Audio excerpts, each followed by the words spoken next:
NDA exam के structure में stage 1 में मैथ्स को बहुत ज्यादा इंपॉर्टेंस है।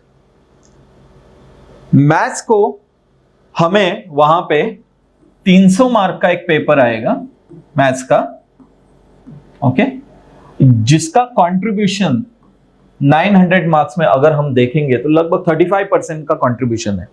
बट सबसे बड़ी चीज एक ये है कि मैथ्स के पेपर को कट ऑफ रखा हुआ है। कट ऑफ का मतलब क्या है? उतने बेसिक मिनिमम मार्क्स हमें आने ही चाहिए, तभी हमारा दूसरा पेपर गैट का जो है वो चेक होगा, अदरवाइज वो चेक ही नहीं होगा। और बहुत सारे candidates, okay, more than 50-60% candidates maths का कट ऑफ क्रॉस नहीं कर पाते। उसके लिए सेकंड पेपर कितना भी स्ट्रांग रहे, हमें कितने भी मार्क्स आए वहां पे, ओके, वो चेक ही नहीं होगा हमारा पेपर, कितना भी हमारा उसका प्रिपरेशन स्ट्रांग हो। सो मैथ्स के बारे में हमें एकदम प्रॉपर स्ट्रक्चर एंड स्ट्रेटेजी से जाना पड़ेगा। क्या कट ऑफ है उनका, क्या उन्होंने सेक्शनल कट ऑफ लगाया है? तो 25% का कट ऑफ हम कंटिन्यूस पिछले 5-10 साल से देख रहे हैं। एनडीए 2015 में, ओके, ये कट ऑफ उन्होंने 30% रखा था। ओके, 2016 के एनडीए 2 में ये कट ऑफ उन्होंने 20% रखा था।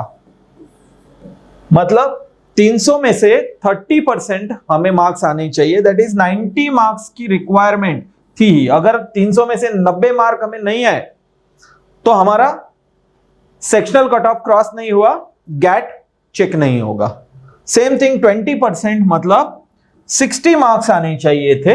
अभी कंटिन्यूअस पिछले हम कुछ सालों से अगर हम देखेंगे, वो कंटिन्यूअसली 25% की रिक्वायरमेंट ये कर रहे हैं। दैट मींस 75 मार्क्स आ गए हमें, हमारा गैट का पेपर चेक होगा। गैट में हम स्ट्रांग करेंगे, 360-370 का कट ऑफ क्रॉस करेंगे, हम एसएसबी के लिए एंटर होंगे।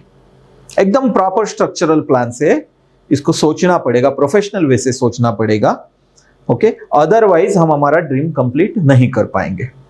इस वीडियो का ऑब्जेक्टिव ही ये है कि बेसिक लेवल पे मैथ्स का क्या ये है, ओके, ये हमें सोचना है। आप किसी भी स्टेज पे रहे, हमने बहुत अच्छी तैयारी की है या अभी मैथ्स हमें शुरू करना है, कोई 10th में है, ओके, मैथ्स हमें 11th में है, मैथ्स हमें शुरू करना है।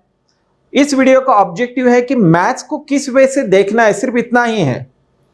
यहां पे मैं आपको क्वेश्चन पेपर भी दिखाऊंगा, बट ऑब्जेक्टिव ये नहीं होना चाहिए कि मैं क्वेश्चन सॉल्व करूं।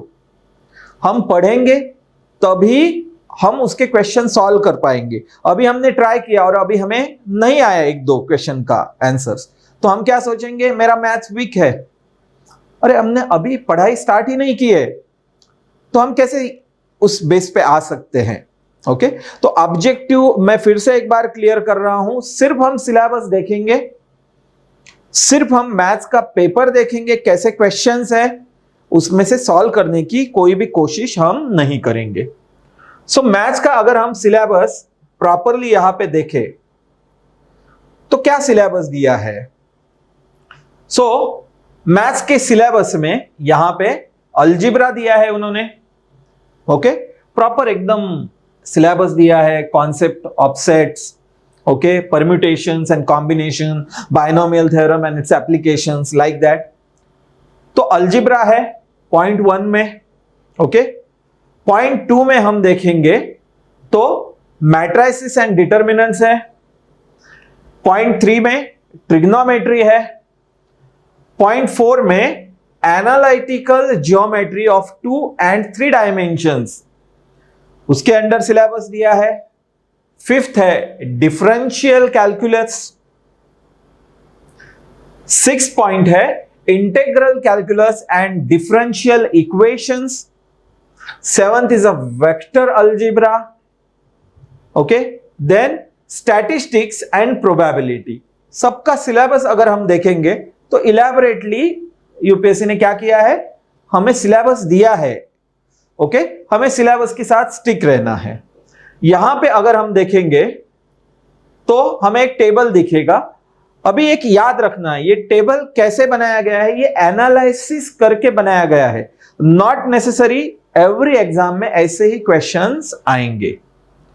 सो अलजेब्रा एंड वेक्टर अलजेब्रा पे 30 क्वेश्चंस आ रहे हैं, जिसका वेटेज 75 है टोटली। ट्रिग्नोमेट्री पे average 20 questions, determinants and matrices पे एवरेज 10 क्वेश्चंस, एनालिटिकल ज्योमेट्री पे 20 questions, vector algebra 10 questions, statistics and probability 10 questions, and differential calculus and integral calculus पे 20 questions. मैं फिर से एक बार बताना चाहता हूं, ये हर एनडीए के एग्जाम को 1, 2 व्हाटएवर उसको ये चेंज होता है।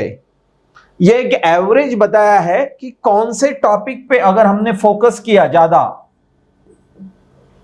ऐसा नहीं कि बाकी के नहीं करने हैं, बट डेफिनेटली पहला एनडीए में अगर हमें मैथ्स को क्लियर करना है तो पहला हमारा ऑब्जेक्टिव होना चाहिए कि 75 जो वो मेंशन कर रहे हैं, दैट इज 25%, उसको क्रॉस करना है। और उसको क्रॉस करना है तो मैं एक मेथड बोलूंगा, डाउन टू अप आना है। डाउन टू अप मतलब क्या है?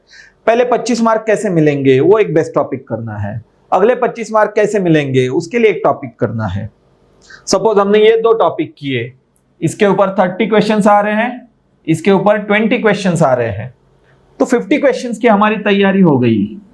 दैट मीन्स हमारा 125 मार्क की तैयारी हो गई। सिर्फ ये 2 टॉपिक हम बहुत अच्छे से और ज्यादा करते जाएंगे तो हम रेडी हो गए, और एक टॉपिक उसमें ऐड कर दिया, ओके, तो और 50 मार्क उसमें प्लस हो गए, 175।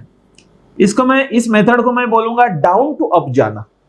पहले कट ऑफ को, नहीं तो 90% स्टूडेंट क्या सब कुछ क्लियर करूंगा मैं, फिर उसमें से जो आए, नहीं, ये मेथड थोड़ी सी यहां पे कॉम्पिटिटिव एग्जाम में क्या रॉन्ग हो सकती है, मैथ्स के लिए ये मेथड रिस्की हो सकती है। तो एक एक टॉपिक हमें स्ट्रांगली कंप्लीट करते जाना है। इतना किया, ओके, हम सेप में गए, और किया, हम सेप में गए, फिर हमें बाकी के टॉपिक के लिए जाना है। ये मेथड हम रखेंगे तो 101% हम जो हमारे पास 3 महीना 4 महीना जितना भी टाइम फ्रेम है, वो फ्रेम है, उसमें हम कट ऑफ क्रॉस कर सकते हैं। पहला बेसिक एम, फिर हम 100 की तरफ भी जा सकते हैं। 75 हमारा बेसिक ये है, और ज्यादा टॉपिक हमने स्ट्रॉन्ग किए, हम 100 की तरफ जा सकते हैं, तो वो हमारा फाइनल कट ऑफ क्रॉस करने के लिए हेल्प कर सकता है। बट बेसिक एम पहले क्या होना चाहिए, प्रीवियस स्टडी का, हमें ये कट ऑफ क्रॉस करना है। अभी हम देखेंगे कि एग्जैक्टली पेपर कैसा आ रहा है। ओके, पेपर हमारा जो है वो किस वे से आ रहा है। ये पेपर है। मैं फिर से एक बार रिपीट करना चाहता हूं कि आंसर सॉल्व करना अभी हमारा ऑब्जेक्टिव है ही नहीं। अभी ऑब्जेक्टिव है कि पेपर एग्जैक्टली कैसा आ रहा है। तो हम देखेंगे कि पेपर हिंदी और इंग्लिश दोनों लैंग्वेज में आ रहा है। ओके, मैट्रिसेस के क्वेश्चंस है, डिटर्मिनेंट्स के ऊपर क्वेश्चंस है हमें, ओके, इंटीजर्स, डिफरेंट क्वेश्चंस है। ओके, फिर से एक बार हमें सॉल्व नहीं करना है, क्वाड्रेटिक इक्वेशन पे है, ओके, ट्रिग्नोमेट्री पे है। इस पैटर्न से क्वेश्चन पेपर हमारा रहेगा, हमें सॉल्व करना है, उसके आंसर की तरफ जाना है। एक याद रखना है, एमसीक्यू पैटर्न में हमें यहां पे आंसर, सही आंसर की तरफ जाना बहुत इजी है। क्यों? आंसर आपको वहीं पे दिया हुआ है, हमें डिराइव करके निकालना तो है ही, बट आंसर हमें वहां पे ABCD फॉर्म सामने है हमारे, हमें सिर्फ उसके वहां तक पहुंचना है। ये एमसीक्यू का सबसे बड़ा फायदा है। सिर्फ उस वे से एग्जाम की हमें प्रैक्टिस करनी है, धीरे धीरे तैयारी करनी है। एक एक टॉपिक जो उनके सिलेबस में उसको कंप्लीट करते हुए स्ट्रांगली आगे बढ़ना है। फिर जो प्रीवियस ईयर क्वेश्चन है वो सॉल्व करते जाने हैं, ज्यादा से ज्यादा टेस्ट देने हैं, हमें हमारी गलतियां सुधारनी है और स्ट्रांग बनते जाना है, और मैथ्स का कट ऑफ जो है वो क्रॉस करना है। ओके, इस वे से हमें मैथ्स को एक फ्रेम में सोचना है और स्ट्रांगली मैथ्स की तैयारी करनी है। Thank you.